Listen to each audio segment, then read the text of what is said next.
Hey everyone, and welcome to The Rational Republican, a podcast where we look at complex issues facing us here in Oregon and around the nation. We'll try to address issues from a nonpartisan perspective and view our disagreements through a lens of respect rather than tribalism or divisiveness. I'm James Ball. This is Nick Perlasky. Hey listeners, how we doing? Today's podcast is brought to you by ProLift Garage Doors. ProLift is your one-stop shop for residential and small commercial garage doors, from openers, springs, and rollers to full reinstalls. They offer same-day service on all garage door repairs with no extra charge for evenings or weekends. Serving the greater Portland metro area, call today and set up your free estimate at 503-558-6349 or at proliftdoors.com/Portland. Again, that's 503-558-6349 or proliftdoors.com/Portland. On this episode of the podcast, we have Betty Campbell, who is the executive director of Xpose Hope, which is a charity here locally who helps women get out of the sex industry, specifically prostitution, stripping, all of the above, right? Yes, exactly. Well, Betty, I've known you for a couple of years now. I actually knew your husband back because he works at Intel. He and I worked together. We're both veterans. We kind of got to know each other that way back years ago, 5-6 years ago. And so before I started ProLift, before I got involved in politics, before any of that, I knew Tony. So welcome to the show. Well, thanks for having me. Yeah. One other thing to mention, no Nick today. So sorry, it'll be a little bit boring. He's the funny one. But why don't you take a couple minutes to introduce yourself, talk about Xpose Hope, kind of your story, how you got here. And this is a political podcast, so if you want to talk politics, this is the place to do it. So Xpose Hope began 7 years ago. I was actually doing an outreach with my church to bars. And that it was a late night, obviously, thing that we did. And there was a woman in a wheelchair who was outside of a strip club, and her husband was inside. She was really upset. And it caused me to wonder, who tells these women that they're cared about? Who lets them know they are not the bottom rung of society? And so the more I thought about it, the more I realized nobody. I looked and looked and looked, and nobody was. And I just felt like it was time that the church take a stand. Jesus certainly took a stand, so I figured it was time that we actually take a stand, that this is the goal of the church, is to bring women who are broken and hurting in, right, and to help them. And we have actually helped over 60 women leave the life, 2 men, and that's just in the Portland metro area, but we're also in other cities in Oregon and in other states now, and I'm excited about that. Politically, I'd like to see us do more about trafficking. I'd like to see us actually have programs for women and mentoring programs for women who may not have other opportunities. See, for us, a man, if he loses his job during COVID or something bad happens, he gets thrown out for whatever reason from where he's living, he can go dig a ditch, make $30 an hour. Woman can't do that. She's going to be at McDonald's. She's not going to make the rent. Then DHS is going to come in and take her kids, to add insult to injury. We need to be doing things in this society to help women become entrepreneurs, to see their destinies through, get into schools. Trade schools would be awesome. So we need to be creating programs like that in our government, and making change so that women are not enslaved. In a country very concerned about slavery, we don't seem to be concerned enough about women being enslaved and children being enslaved today. So I feel like I can talk about this a little bit because it's in your book. It's out there. It's not really a secret. But you have a history in the sex industry. And did that... do you mind talking about that, or do you want to pass on that? Oh, I would rather pass on it, but okay, we don't have to talk about that. But it doesn't do any good. You might as well just be open. That's why the book came out. It's in the book, so right. I figure it's out there. Yeah, it's not my favorite part of my life to talk about, but the reality is it happened. And I was led into the industry by my ex-husband, my first husband, who encouraged it highly. Let's put it that way. And it is a very dark industry. It was a hard time in my life. It is a time that broke me every way that I can be broken. I mean, I went into it very naive. I came out of it very street smart, with a guy who wanted to kill me. And so you learn so much about the darkness of humanity, but you also learn about the good in humanity. And that's what I want to take back into the clubs, is that it is a tough life. We do little, there I go. It's all right. We do little blogs, little blog. We do small blogs. It's going to be a day. That's all right. We do small blogs on our website. And one of the things we talk about is self-care, foot care. I mean, I can barely walk by the end of a month. I have to see my massage therapist often to keep me from having to get shots in my foot from being in stilettos for so long. There are women whose backs have been broken, falling off of the pole. There are women who've been beaten, prostituting, threatened, choked, who have terrible PTSD. In fact, the PTSD rate for us is higher than that of returning Vietnam vets. That tells you how bad the industry is. So it was a really hard time in my life that taught me a lot. It taught me how to be independent, but it also taught me that you have to be very wise with what you do, with your whole self, your body, your mind.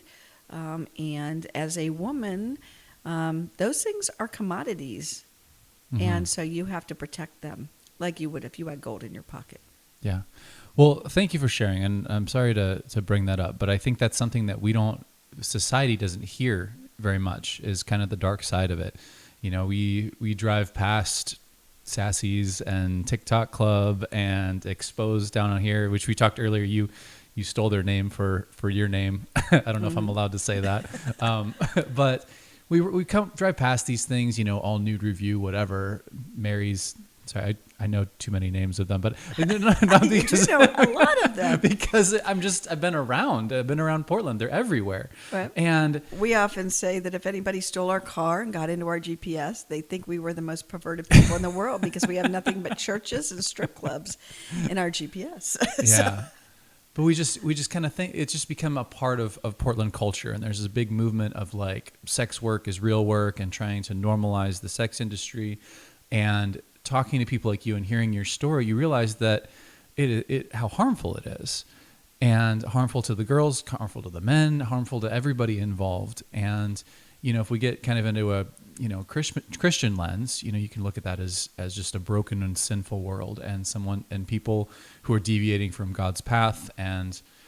But this is a politics podcast, not a religious podcast. So, those would be my personal views on the thing. Politically, I've always kind of been of a more libertarian mindset of, you do what you want, I'll do what I want, as long as you're not hurting anybody, or taking away someone else's rights to do what they want, kind of you can do whatever from a governmental legal standpoint. And so I'm kind of torn between those two ideologies of, well, it's not really hurting me, it's not hurting anyone other than the person who's doing it. There's plenty of things that are legal that are harmful to the person who does them. Mm-hmm. And on the other hand, just kind of being aware of the harm that it's doing.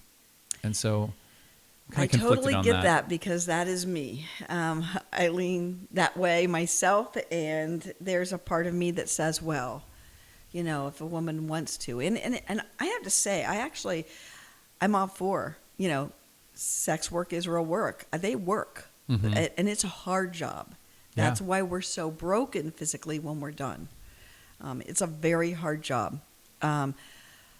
And our ladies are the hardest working women that I know.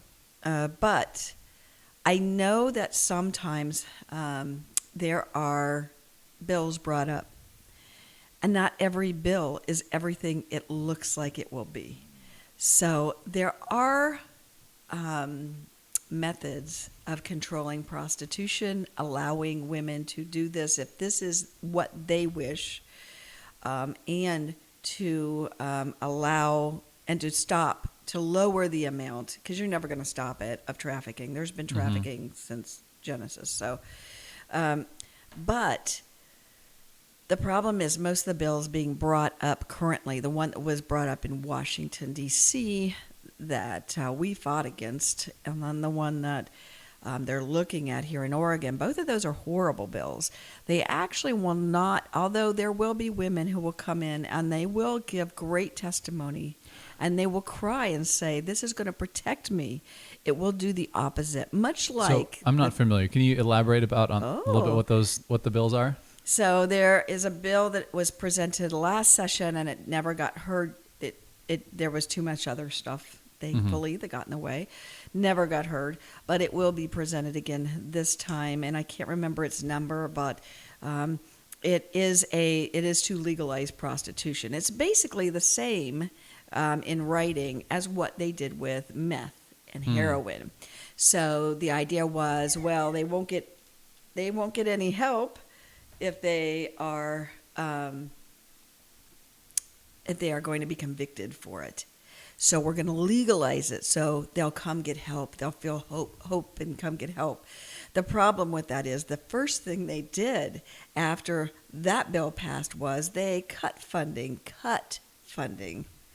to organizations that gave help to those who were addicted. And because they aren't mandated to go anymore, a lot of times you're talking about the meth bill. Right. Yeah. That was the bottom. And right. The bottom is where you have to go in order to get past your addiction. Yep. So it removed the bottom. So instead they're dying. That's exactly what will happen with the bill that's being presented. It is not a Swedish bill. It is not the Amsterdam bill. It is a bill that will allow women to be trafficked over and over and over again, because as it is, women don't turn in their traffickers. There will still be traffickers, and there is nothing built into this bill to stop that. Except that she can turn him in. But we all know she's not going to, because she will die. So most women in Portland that are prostituting are trafficked. They are not Lone Rangers. And the idea that there would be more Lone Rangers, how are you going to leave your pimp? You're just going to tell him you're done? You think he'll be okay with that? Right. That doesn't usually happen. These types of bills are not safe for women. So... while I'm not going to take judgment over who does and what they do, I will be concerned if we are continuing the American idea of selling humans. And right. That's what prostitution is, selling a human. So just to kind of continue the conversation, but I've heard a rebuttal to that is that legalizing prostitution like they do in Nevada gets rid of the pimps. And I'm not read up on this, so excuse me if I'm not fully fledged ideas. But the idea is that if you legalize it, now you have brothels, now you have people kind of working for themselves. It allows prostitutes to work within the system instead of outside the system, and so they don't need the pimps really for protection. And so again, this is an argument that I've heard, is that you're never going to get rid of prostitution. And so if you allow it and tax it and regulate it, you can make it safer. And you're saying that's not really the case. The bill that is currently in front of our legislature would not have any of the Nevada qualifications in it. There's no qualification to test for sexual diseases. There's no qualification to register. It just legalizes it. So you can't arrest. If you don't arrest, you don't get them away from their pimp long enough for them to be able to say, I need help. Got it. So most of the women I work with are pimped. Not all of them. And there are those who are doing it totally on their own. And that is absolutely their right in this country. However, there is nothing built into this to stop that. And the Nevada bill is completely different. First of all, it's only in 2 counties. I think it went to 3. There's only 2 or 3 counties that it's legal in. And there are still pimps there. And you're still working for someone. So what is a trafficker? A trafficker is someone who sells another person. In Nevada, you go to a brothel, and that brothel sells you. Take a cut. Yeah. It's exactly the same thing. Now, it is a little safer in Nevada, but I have heard horror stories coming out of the Nevada brothels. So to say that it's completely safe is a complete lie. Yeah. Well, you and I were at a meeting a week or two ago with Kevin Barton, who's running for district attorney in Washington County, running for re-election. So good luck. But we talked a little bit about this, and I kind of forgot where I was going with this. Well, basically, he said they don't really prosecute the prostitutes. They'll prosecute the Johns. They'll prosecute the pimps. Generally, the women who are doing this are the victim in the situation as much as anyone else. And so do you think that there's a way that we could kind of codify, because even if we're not prosecuting, there's still the threat of prosecution. There's still the kind of the fear of getting in trouble.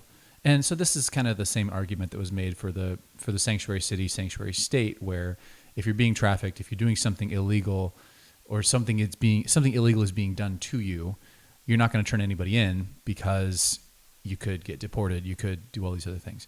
Do you think there's a policy way that we could allow, like, kind of protect women in that sense, that they're not as afraid to come forward? There is a model out there that is very European, and they do require registration. The girl will turn in her, like, she actually turns in her receipt, just like a business, because it is a business, let's face it. And it does help protect her.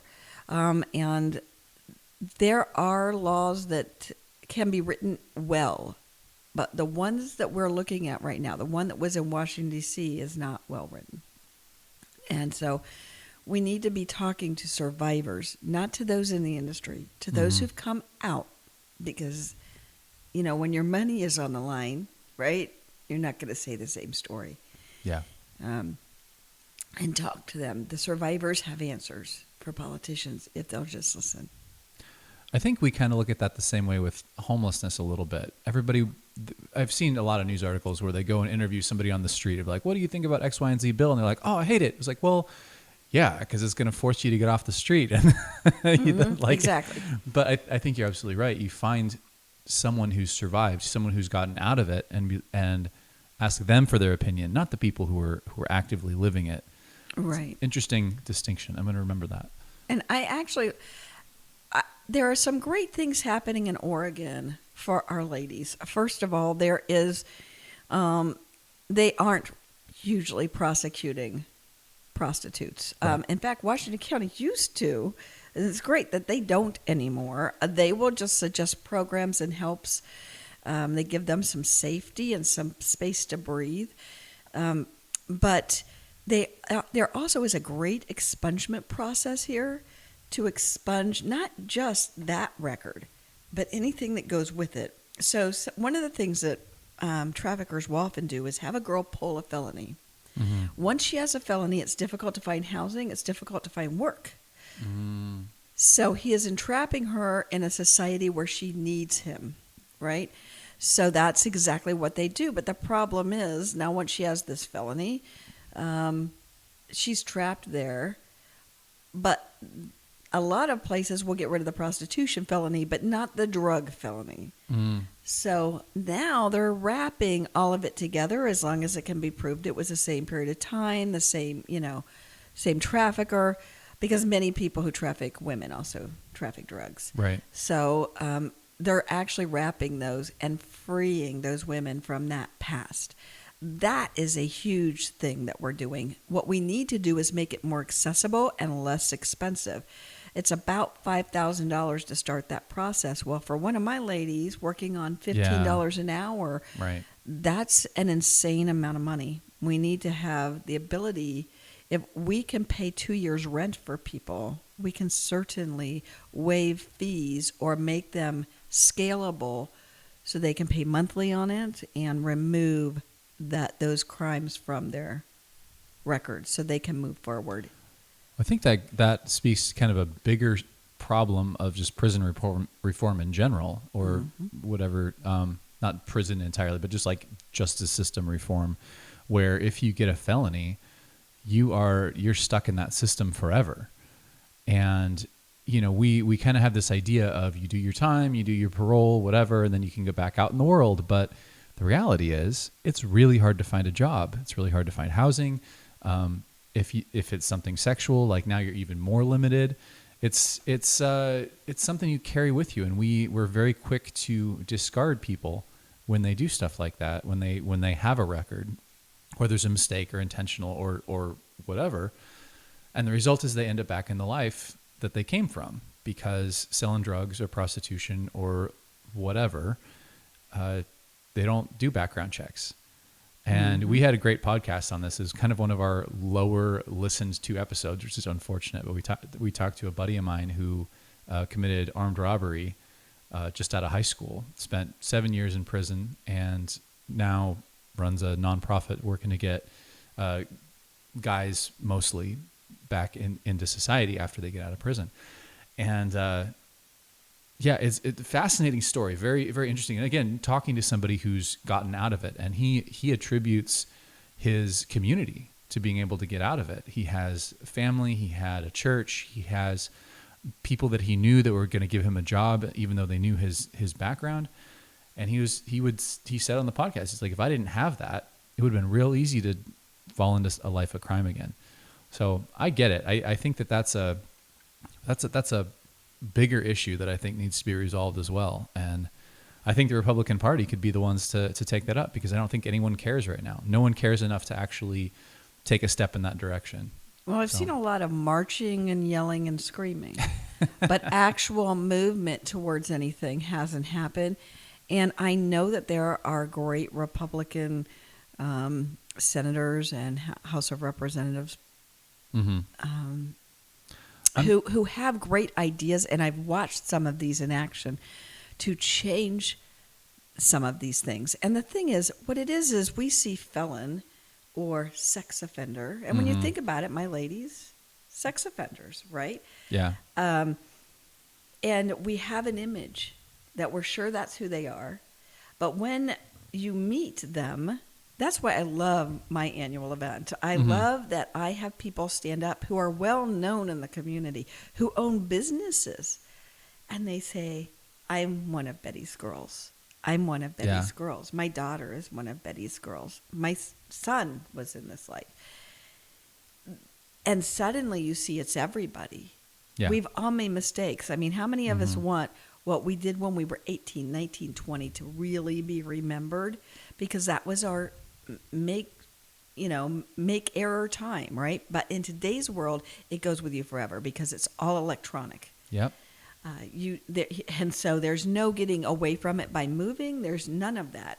So we have to give them the opportunity to make mistakes, whether it's dealing drugs, whether it's prostitution, whatever, and somehow turn their lives around. We've been, as you said, the path back into society. Yeah. Very blessed here in Hillsborough. The community here, the businesses here have been behind my women. And I know they're going to be behind when UGM comes out to Hillsborough as well, bringing ladies who've had addictions and that type of thing, giving them that chance to change their lives, because that's what we need to do. We need to change lives, working together as a community, and we're going to find we're all better from it. So, yeah, we need Republicans to step forward with some ideas. We can't just be anti. Well, I don't like what they're saying. What are the great ideas you've got then? Let's do something. I love your idea for homelessness, because I've got women who are homeless. So that's why we started a house. Yeah. And if what they need is an opportunity, let's give them that so they can step up and out. And let's, as a community, reach down to them and help them. But let's not encourage them to stay where they are. I wouldn't encourage even my child to stay. If they're in 5th grade, I don't want them to stay there forever. I want them to go to 6th. Yeah. So we're always evolving as humans. And if you're a business owner, I would encourage people to give those people a shot. Exactly. If your business allows it, if your regulatory environment allows you to hire people, give them a shot. Interview somebody who's got a felony. Interview someone who you normally wouldn't have interviewed, and you might be surprised at what you find. So I think that's something we can do on an individual level. I mean, I think the government can get involved too. I think that banning the box was a good step in the right direction. Not just eliminating the question from applications. Mm-hmm. So you can still ask people in the interview, what your history is, but just letting them get that interview, basically. Because a lot of times once you get the interview, you can talk about things and anyway, I think it's something we all individually can do, as well as you look at the government to help move it along. Exactly. But you mentioned a little bit about a lot of marching and yelling and screaming. I've said this before. I'm so frustrated that people think that that's what makes a difference. If you really want to make a difference, go to your city council meeting. Right. Join your political party, go to a city club, go find something to get involved in, because that's where change is made. Change is not made out on the street throwing rocks at people. All you're trying to do is influence the people who go to those meetings to do something. I mean, imagine if all those people who laid down on the Burnside Bridge and then that, famous photo, if all of them showed up at a Portland City Council meeting, imagine what would happen. Or ran for office. Ran for office. Yeah. And that's the thing. We are not teaching. I'm a big believer in teaching civics, because I was a civics teacher. Yeah. Took the first homeschool group ever and put them in We the People civics and did quite well. But we need to teach, where do your rights come from, and how do you enact upon those rights? And we need to be telling people that in Nevada, I was a lobbyist. And I knew that 100 calls would turn a bill. 100 calls. That's insane. That 100 people calling can change a bill, whether it's going to go up or down.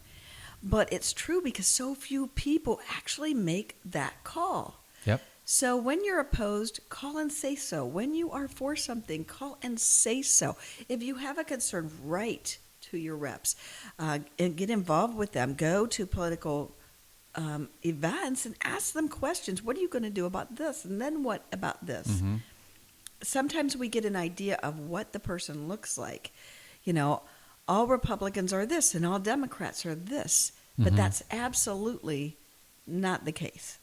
I watched in Nevada, the mayor of Las Vegas was Democrat. And he did more for business than any other person. And up here, so many times we hear Republicans are these awful people who hate people. But I know that most nonprofits, they were started by Republicans, most of the ones that I know of. And they're doing great work with the homeless, with meth addicts, with heroin addicts, with strippers. Yeah. We're not all bad. Well, there's actually studies that show that Republicans are more generous in giving to charity than Democrats are. So there's a little statistic for you. And that's a huge thing, because it does take money to do everything that we do. Yeah. So, but I don't want it to come off that I do not believe women have a right to be prostitutes. Okay. Well, I personally don't feel it's God's best for them, because I've been there. Okay. So Right. I don't personally feel it was what you're born to be. Right. They have that right, and I encourage them to do what they feel is right. But what I don't want is women being sold, women being abused, children being sold. We always run between number 1 and 3 in the United States for prostitution of women, men, and children. Wow. That is not okay. We need to be changing. We can't be selling children to the highest bidder. We can't be selling our children. Most of my women started when they were 10 or 12 years old. Wow. That has to be stopped. They don't have choice at that point. Right.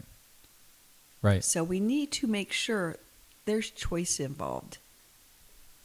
Excellent. Yeah. So kind of going back to your work and Kim's Place, where I've been out there. So you will Friday, Saturday night go out to strip clubs, befriend the dancers, and just kind of, as they're ready to get out of the industry, you are there for them when they're. Is that kind of close to what? And sometimes when they haven't gotten out. Yeah. the lady that the house is named after, actually, we were there for her when her child was in the hospital over and over and over again because he was being abused by his dad. And so we are there even before, because that's the idea. Right. Jesus didn't just say, hey, when you get all better, then come see me. And I want to be there. I want them to know they're cared about and that they matter in the industry or out of the industry. We helped over 650 women the first 6 weeks of COVID because our ladies got no unemployment, though it was paid on many of them, because they were in the sex industry, which in this state is a legal occupation, but they couldn't get any help. You shut down their state and they can't get fed. Yeah. And the food banks had no food at some points. I mean, it was horrific. And I'm going to tell you something. Pimps don't care about evacuation or COVID? about COVID rental stops. They don't care about that. Right. That you can't throw anybody out. Right. They didn't care. They threw them out anyway with their children. I mean, and it was not okay. And our state, in fact, I've never been political. We don't get political. It's not something we do. But I made my first political statement during COVID because I stood on the state capitol stairs saying, I don't understand how in the world you can tell these women they cannot work, but then also say you're not going to feed your children and you cannot eat. Yeah. This was not okay. We saw huge rates of abuse. And we had a girl who was stabbed by her significant other, and when she called the police, they told her, learn to get along with him. There's nothing we can do. Wow. And she had to take the bus to go to the hospital to get sewn up. This is incredible. Our ladies were without anywhere to turn. So either open the state and let them work or give them help. And we didn't want to do either here. Yeah. And, even if they could get on, I think at some point they were able to get on unemployment, right? No. Months later, and even throughout all of COVID, they weren't? No, there was an account made at the very end that prostitutes could put in for, but it was very limited, and many demographics were not included in that. Got it. Yeah, I was going to say, even if you could get on the unemployment list, I don't need to tell the listeners of the show probably, but famously, you couldn't even get checks. Like it was months before people got this. And that's just good governance. The fact that we spend all this money in taxes and all this money that goes into unemployment insurance just so that the government can fail to hand it out at the end. Like that's the type of thing that frustrates me to death. This should not be a Democrat or Republican thing. It shouldn't. That's just good governance. And it's the executive branch that runs those systems, and the executive branch failed. Absolutely failed. Lay that at the feet of Governor Brown is the fact that, and the governors before her that failed to upgrade the system. And when it was stressed by COVID, it broke. The system broke, and it broke over. Those who were hurt most by it were those who were on the bottom rung of society, those who couldn't afford to lose out. And there's no excuse for taking someone's living and then not replacing it. And I don't care what they do for a living. Right. There's just no excuse for that. That's not a humane thing to do. I got a lot of friends still at Intel. And so their experience with COVID was working from home. So none of them lost their jobs. If anything, they have more disposable income because they're still getting the stimulus checks. They are not going out to eat. They're not doing anything. They're just sitting around. A lot of them went. I talked to a friend of mine who's from Guam. He went to his family's place in Guam for 2 months. I know friends who went to Italy or Germany and worked remotely for 2 or 3 months during COVID. If you are middle class, upper middle class, COVID was great. You had a great time in COVID. But it's the lower income people who got cut off at the knees by government action. And this is another point I'd like to make. COVID didn't shut down the state. our government shut down the state. Exactly. And they used COVID as the reasoning. And, you can debate whether or not that was a good thing, but let's not blame the disease. It was government action that harmed these people. And you're right. If you take away someone's livelihood, you need to replace it with something. And $600 every 6 months doesn't cut it. No, it doesn't. And unfortunately, you look to the government for help at those times. Yeah.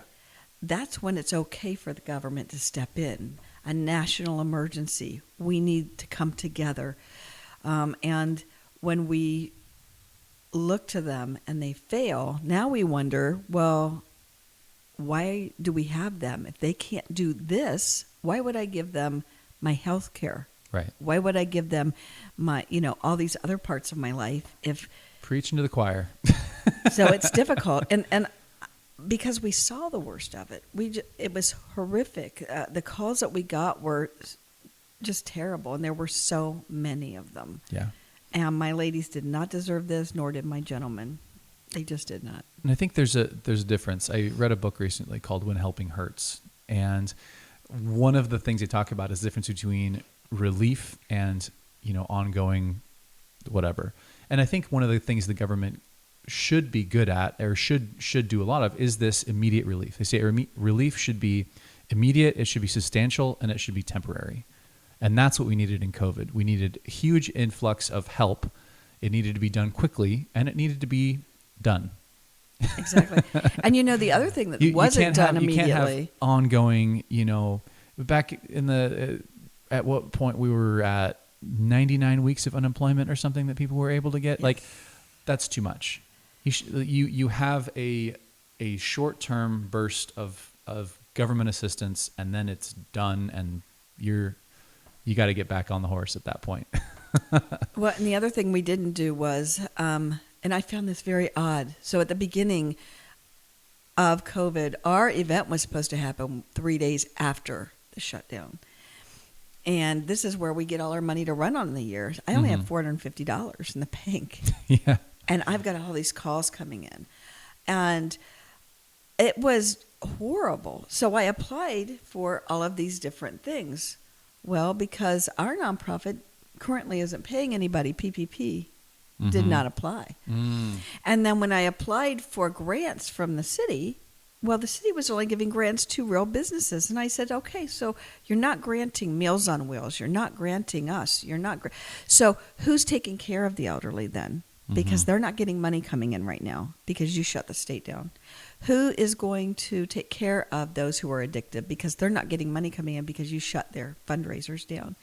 So, and I love that Hillsborough stepped forward and said, oh, you're right, we need to do something. But it took several months for that to pivot around. That should be the first help going out because the food banks were running out of food, for heaven's sake. I mean, we need to fund nonprofits in national emergencies so they can do the work they do. Yeah. Or else it will when these nonprofits fail, it all falls back on the government. And now it's your taxes paying for it. Yep. Yeah, crazy. Well, we are getting kind of toward the end of the show. I wanted to give you an opportunity. You've got a couple books. Where can people find you? You want to give yourself a little bit of a plug before we get into our final question? Well, you can find us at xposehope.com, and that's X like X-rated. There's no E before it. XPOSCHOPE.com. And then my website is bettylcampbell.com, and both of my books are there. Symbiotic Business, Why Business and Nonprofits Need Each Other, and we really do. And how you can get more as a business out of your giving. And then My Journey in His Hands is my story, why I started Xpose Hope, what God has carried me through, and it's just a story to remind people that you're not alone. You are never alone. And as someone who has attempted suicide, if you're listening, you're never alone. There's always a call you can make. There's somebody out there who cares. So reach until you find them. If you don't think that someone does, just keep reaching because we are out here. And connect with us there, or we are on Instagram and Facebook. Kim's Place is Kim's Place of Healing. Kim's Place, a place for healing. Got it. Well, cool. So one of the things we like to ask our guests before they go, and I gave you a heads up before we started. Sometimes I don't. I forget, and then I just drop it on people. But we like to ask, who is your favorite Republican, if you have one? See, and this is so hard for me.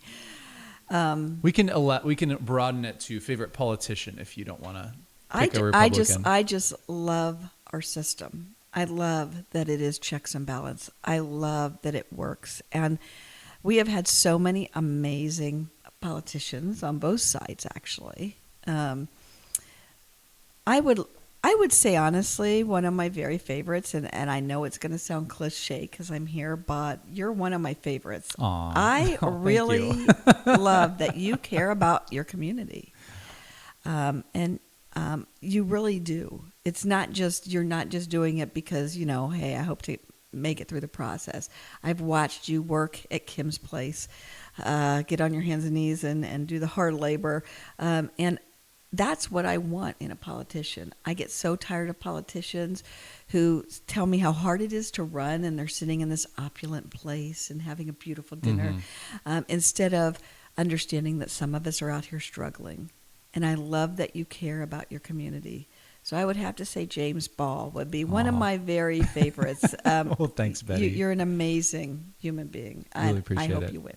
Well, thank you. Yeah, jamesaball.com if you want to check me out more. Yeah. All right. Well, I think we'll call it a episode. Thank you again so much for coming on. This is really fun. We've been trying to get Betty on for a little while now, and it finally worked out. So, well, thank you so much for having me. Absolutely. Love doing this. Absolutely. And listeners, we will talk to you next time.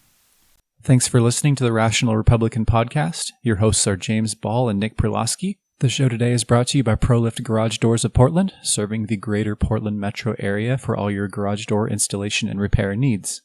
If you'd like to get in touch with the show, you can email us at james@jamesaball.com or follow us on Facebook, Twitter, or Instagram. You can find our episodes at jamesaball.com, Apple Podcasts, Google Play, or wherever you find your podcasts.